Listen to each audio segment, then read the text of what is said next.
Ang delayed gratification o ang kakayahang maghintay para sa mas malaking gantimpala sa hinaharap ay isang mahalagang konsepto na dapat nating maunawaan at isabuhay.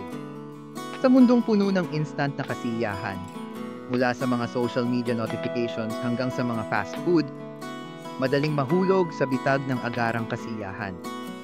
Pero ano nga ba ang tunay na halaga ng delayed gratification? Isipin mo ang isang bata na nakaharap sa isang masarap na candy. Kung bibigyan siya ng pagpipilian, kainin ang candy ngayon o maghintay ng ilang minuto para sa dalawang candy, madalas ay pipiliin ng bata ang agarang kasiyahan. Pero sa mga pagkakataong ito, ang kakayahang maghintay ay nagdadala ng mas malaking gantimpala. Sa buhay, ganito rin ang nangyayari.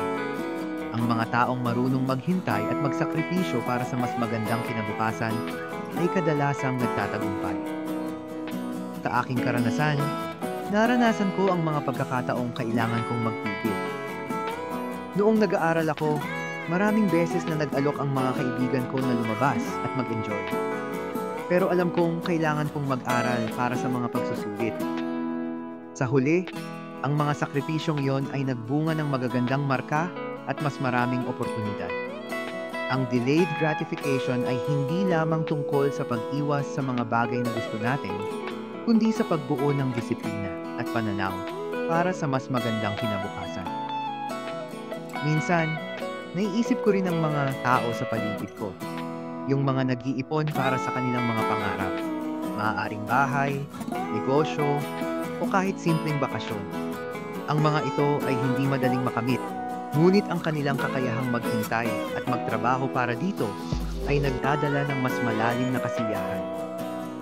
Ang tunay na halaga ng mga bagay na pinaghirapan natin ay hindi matutumbasan ng anumang instant na kasiyahan. Ang delayed gratification ay isang mahalagang aral na dapat nating ipasa sa susunod na henerasyon. Sa mga bata, dapat nating ituro ang kahalagahan ng pagtitiyaga at pag-iipon. Sa ganitong paraan, matututo silang pahalagahan ang mga bagay na talagang mahalaga at hindi lamang ang mga panandaliang kasiyahan.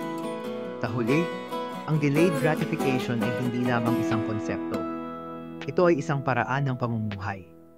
Sa bawat pagkakataon na tayo ay naghintay, nagbigay tayo ng halaga sa ating mga pangarap at layunin.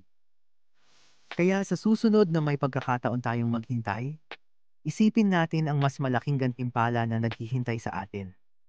Ang tunay na kasiyahan ay hindi laging nasa ngayon. Madalas ito ay nasa hinaharap at ang ating kakayahang maghintay ang susi upang makamit ito.